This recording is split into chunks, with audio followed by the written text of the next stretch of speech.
Juste avant, eh bien, Julien Lorcy, il est habitué chez nous, bien sûr, ancien champion du monde, ancien champion d'Europe, ancien aussi, eh bien, sélectionné olympique qui était de l'aventure de Barcelone en 1992. Il était ici aussi au programme face à Gali.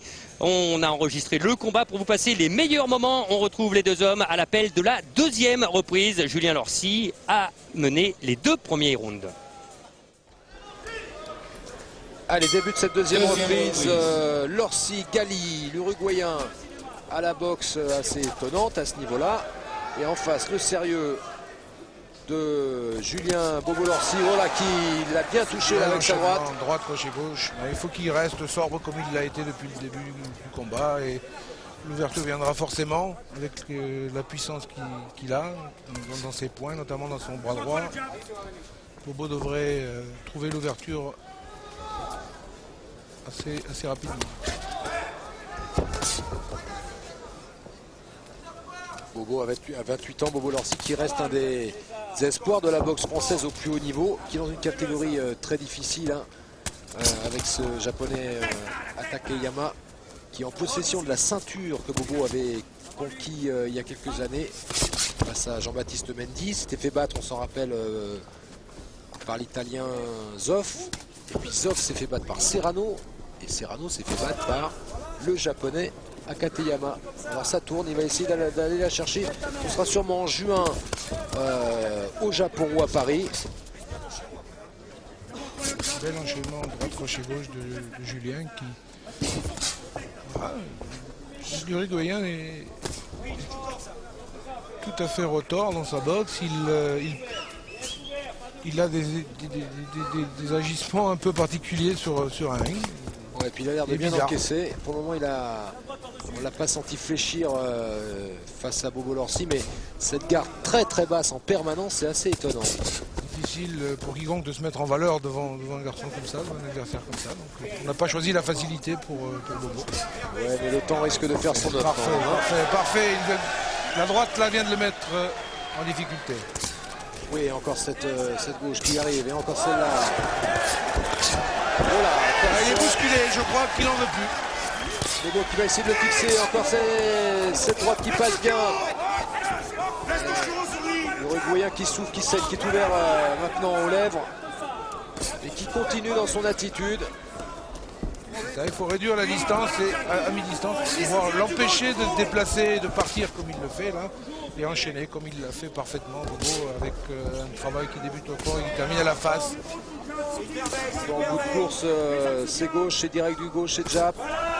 Mais au bout du compte, ça fait mal 3 de suite. Et l'Uruguayen Gali, qui est plus campé dans la fuite et il ne truque pas, mais enfin, il n'a pas beaucoup de moyens offensifs pour le moment. Il essaye surtout de répliquer en contre.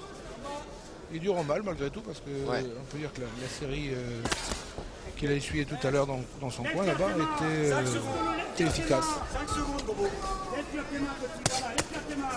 Il assiste par de larges crochets.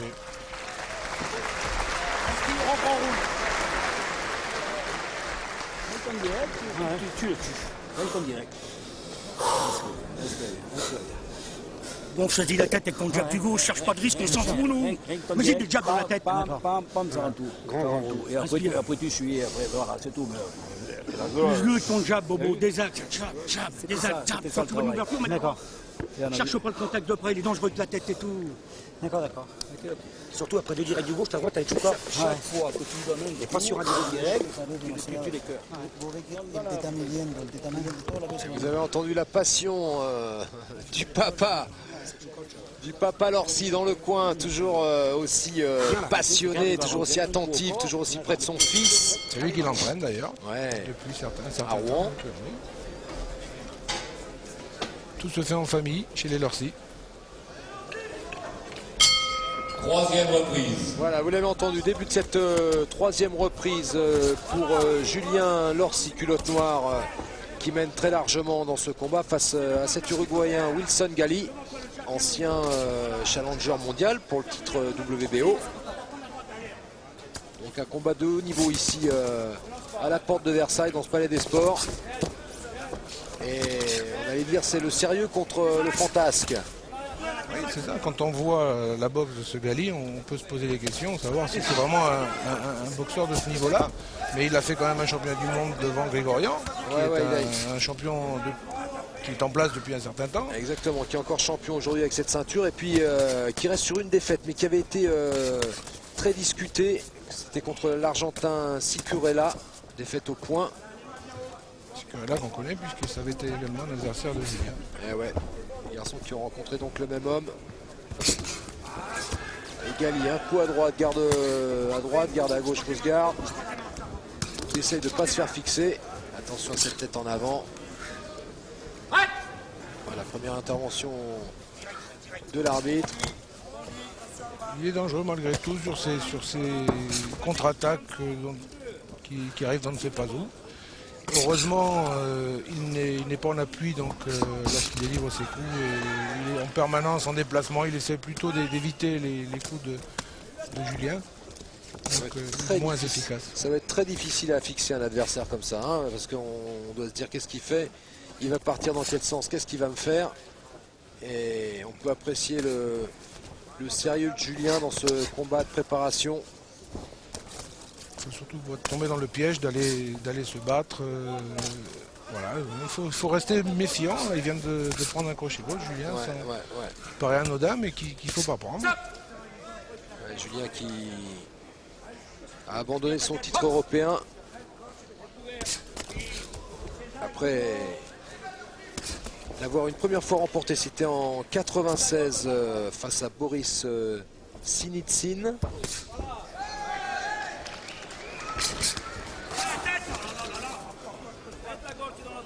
Il fasse attention à éviter le contact parce que l'Argentin, le Uruguayen est dangereux avec sa tête. On l'a vu. On l'a vu arriver à mi-distance avec tête en avant et sur ses contre-attaques il risque de blesser. Et on voit Bobo qui essaye de s'approcher de Lorsi, qui essaye de réduire la distance. Il est solide, hein, cet Uruguayen. 30 ans, hein, donc bonne expérience du ring, bonne expérience de ce monde de la boxe. 29 victoires, 5 défaites. Oui, belle droite qui arrive en bout de course malheureusement.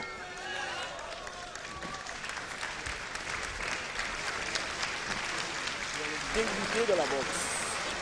Quand je fais Bobo, écoute-moi, il est dangereux avec la tête sur l'ascar. Des axes, Janji des axes, c'est tout, on s'en fout de gagner avant la limite. Por dentro, no me tires ni una boleada, que estás errando todas y te estás cansando al pedo.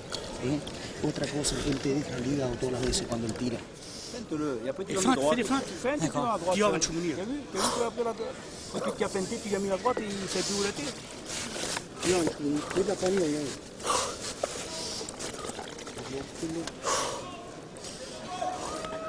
là, Bobo. On n'est pas Bobo. Un petit jab, un deuxième jab. Fais des feintes. D'accord. Fais des feintes, pas de côté, plus dans le ventre. D'accord. Voilà. Ils sont tous au proche. Bien ta tête, Bobo, sur toi. Ouais, on est méfiant. À juste titre, comme on a dit, il fallait éviter de s'exposer à mi-distance avec cet adversaire qu'on a du mal à gérer. Ouais, il faut faire attention à cette tête, de ne pas aller s'empaler. Hugo qui essaye vraiment de se rapprocher là. Attention à ça quand même aux réactions de Gali. Il enchaîne, il essaye de... Oui. Voilà, très belle droite par-dessus sa gauche, parfaite. On a vu la tête derrière, hein, le choc des deux têtes, attention à ça. Il y a des paramètres importants avec ce boxeur.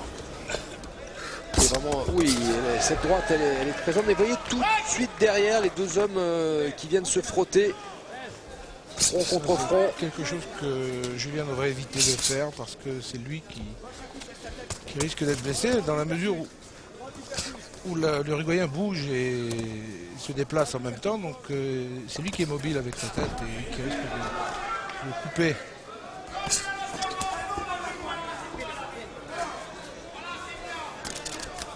Julien mène son combat comme il le doit. Et ça reste un bon combat de préparation dans la perspective de son championnat du monde.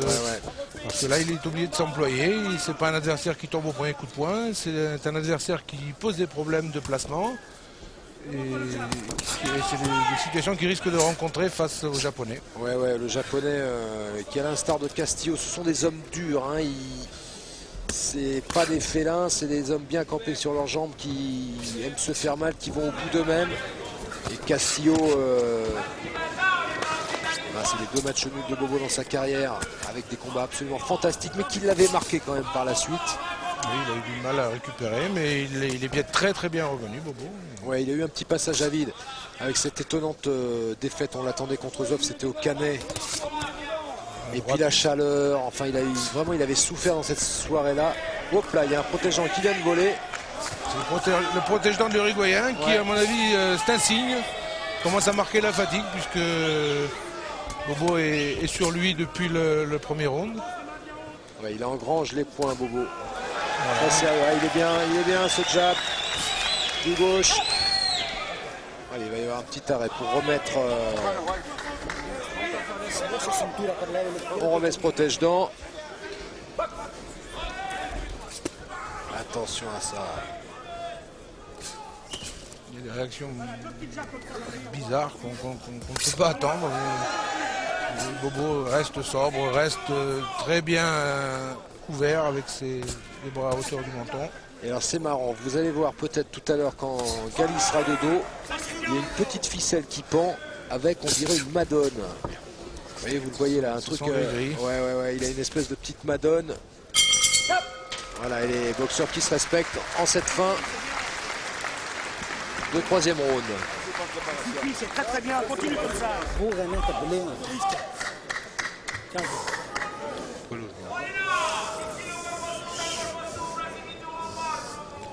Bien. 2 petits jabs à droite, 2 petits jabs. Où est-ce que tu entends faire un arrêt du bout? Hein?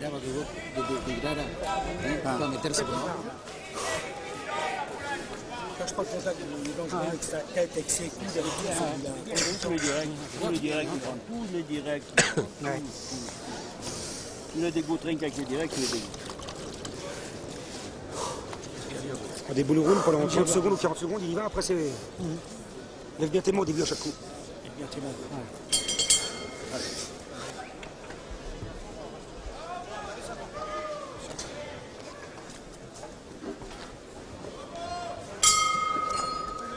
Cinquième reprise. Allez, on est dans la 5e reprise de ce combat qui doit se dérouler en 8 reprises de 3 minutes. Petit sourire parce que j'avais oublié une reprise tout à l'heure, mais bon, c'était la 4e. On est dans la 5e avec toujours Gali, l'Uruguayen, qui résiste bien avec sa boxe. Pas académique, hein, on est là, les bras en bas, on essaye de répliquer avec des coups défensifs. Et puis en face, il y a Bobo qui travaille, qui essaye de se nourrir, de se préparer, vraiment d'engranger de l'expérience pas d'expérience, mais comment on peut dire, Dominique, C'est un bon combat d'entraînement. Voilà. Il prépare. Il y a des phases de combat qu'il risque de retrouver sur son championnat. Et les problèmes de placement, comme on l'a dit. Un garçon qui est retors, qui se déplace, qui pose des problèmes de distance. Donc c'est exactement l'adversaire qu'il faut pour travailler, pour progresser encore, puisqu'on n'arrête pas de progresser, même malgré le très haut niveau qu'a atteint Julien Lorcy. Oui, c'est vrai qu'en se retrouvant dans cette soirée du Palais des Sports, c'est mieux que de gagner vite fait en un round. Il n'aurait vraiment rien appris. Ça n'aurait même pas été une séance d'entraînement. Là, il se retrouve en situation. Voilà, de compétition, il faut être motivé, il faut être préparé, il ne faut pas faire d'erreur. On l'a vu, Gali, comme on l'a justement noté dans le coin de Bobo Lorcy, a des attaques sporadiques en chaque début de round, et puis ensuite il se contente de subir et de contre-attaquer vraiment de façon sporadique. Ouais, une droite qui a touché, voilà, là il est en difficulté. Il est en difficulté, mais il sourit. justement, c'est parce qu'historique qu'il est en difficulté. On a senti ses jambes un peu chancelantes. Attention à ses entrées, la tête, on vous l'a dit. Et on cherche de l'air quand même du côté de Gali, hein, avec un protège-dents qu'on fait souvent ressortir de la bouche. On cherche le contre. Bobo qui essaye de raccourcir la distance. Ah, ça doit être difficile de boxer devant un garçon comme ça qui finalement accepte pas le combat, hein, qui donne des coups un petit peu, j'allais dire n'importe comment, pas tout à fait, mais qui saisit les opportunités, qui n'a pas vraiment de démarche. Pas de boxe construite. Il n'y a rien d'académique chez lui, ni au niveau des déplacements, ni au niveau des actions offensives. Et voilà, une droite encore qui vient de passer. Et le fil des rounds, je pense que sa résistance va s'effilocher. Là, on va avoir un garçon comme Bobo Lorsi qui est puissant, Et voilà, fin de cette 5e reprise. Ça suffit ton jab comme tu fais. Respire. Respire bien. Respire. La flotte. Jette-toi pas dessus, Bobo, ça sert à rien. Boxe. C'est 6e qui part là. Tu gagnes tous les rounds. C'est bien. On peut gagner tous les rounds.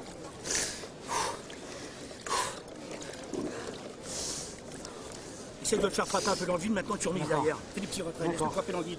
C'est toi qui l'arrive, fais un petit retrait derrière, boum. D'accord. Fais-le frapper dans le vide. Ok. Il commence à être fatigué, il commence à tomber sur ses coups là. Il y a encore plus dangereux que la tête aussi. Ah oui, ta tête, tu l'as vu, je te l'ai dit. Faut pas que tu te jettes dessus même quand tu le touches. Il a mis un petit coup en bas, il s'est cagué. On s'en fout de gagner avant la limite. Tu comprends ce que je veux dire? Voilà. C'est le 6e qui part là. T'as bien vu là, hein? Aucun risque à faire. Taquine-le, Bobo. 6e qui part, Bobo. Taquine-le, mets-le dans le vent. Essaie de pas.